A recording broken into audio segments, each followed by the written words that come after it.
I'm welcome you all in the presentation session.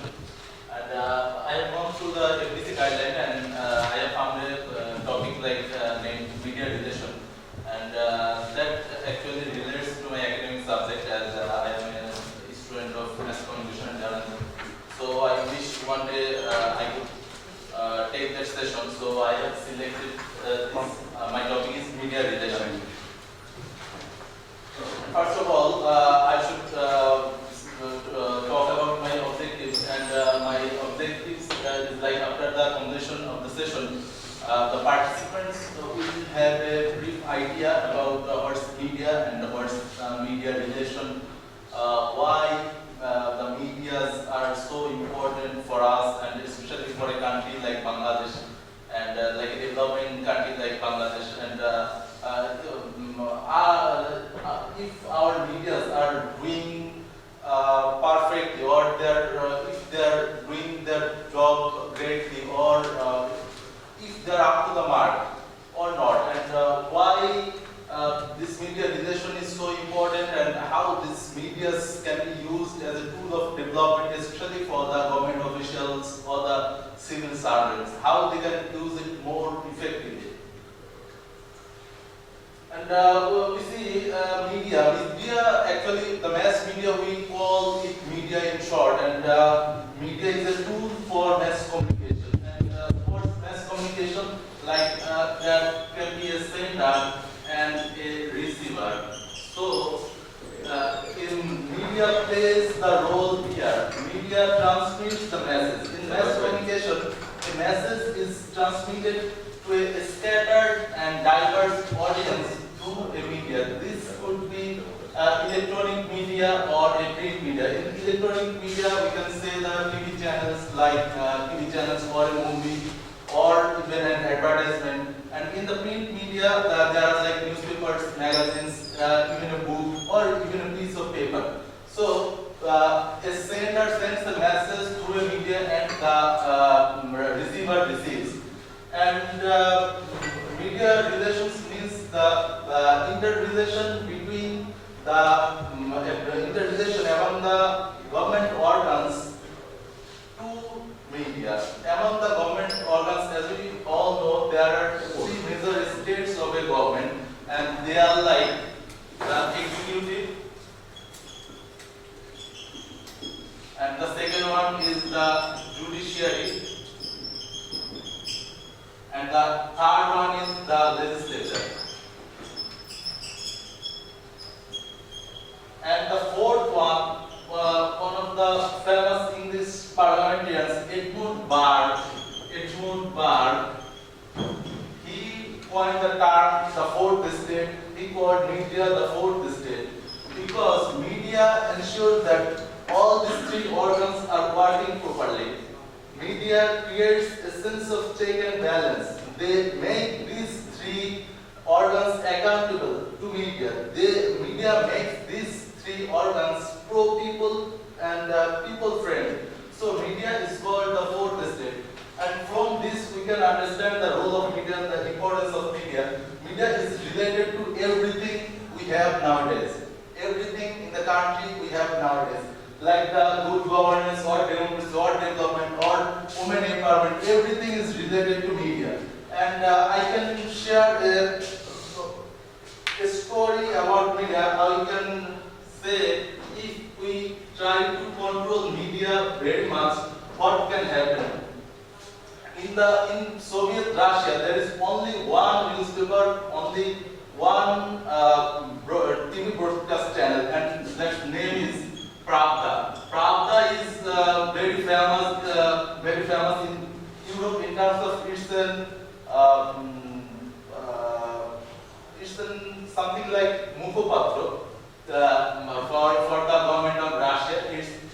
Pravda was established in 1907, something like. And in the age of Joseph Stalin is known as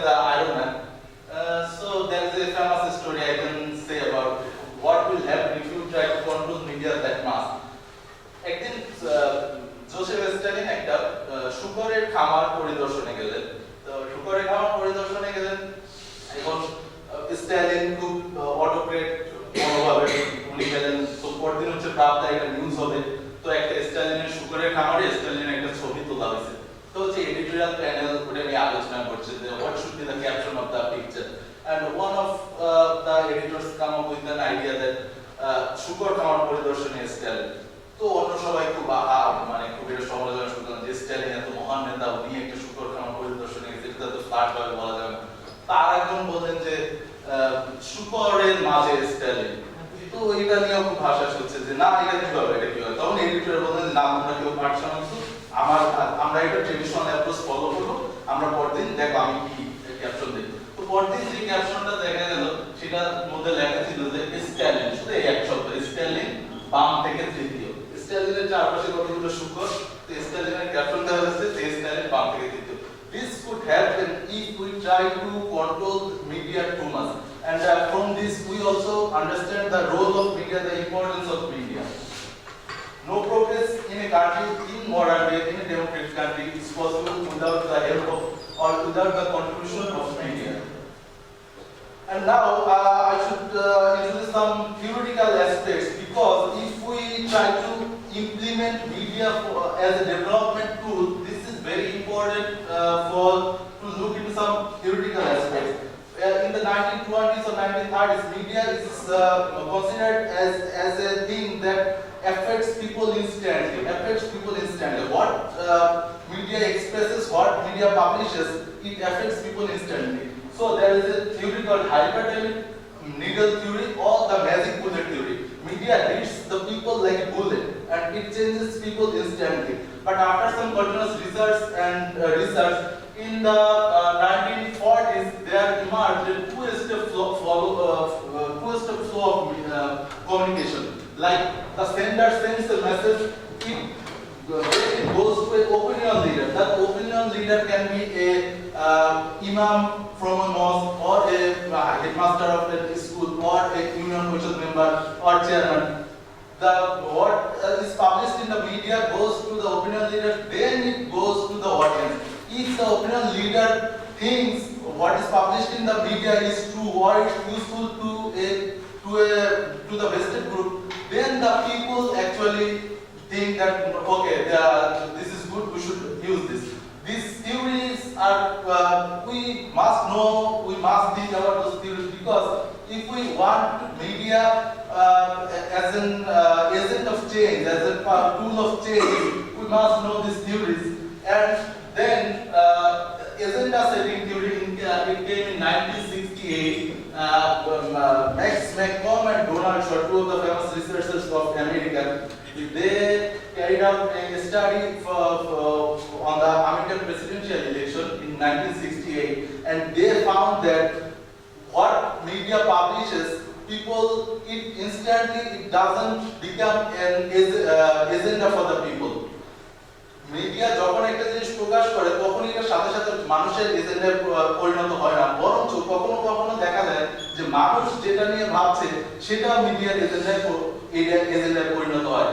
media সবসময় চায় যে তার agenda মানুষের এজেন্ডাতে পরিণত করতে, কিন্তু সবসময় এটা হবে না। কখনো কখনো মানুষের এজেন্ডা মিডিয়ার এজেন্ডাতে পরিণত হতে পারে, আবার কখনো কখনো মিডিয়ার এজেন্ডা মানুষের এজেন্ডাতে পরিণত হতে পারে। In 1972 they came up with the famous agenda setting theory, and it's still quite relevant nowadays. The agenda setting theory and the two-step flow of communication is pretty much relevant nowadays too.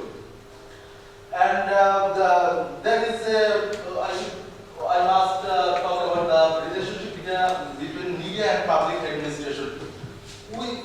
At first we have to understand that the role of media and public administration is complementary.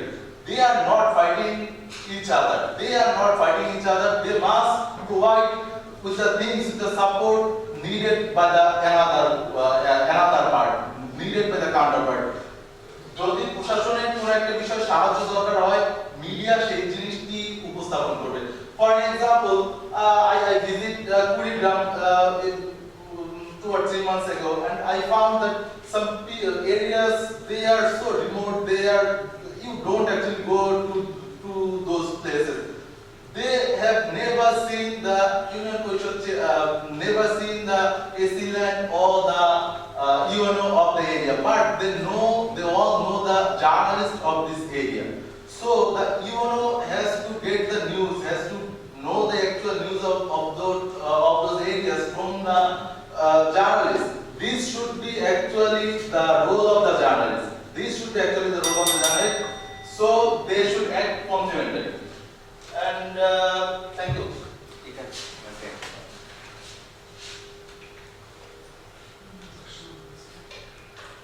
So if I can I'm ready to answer some questions.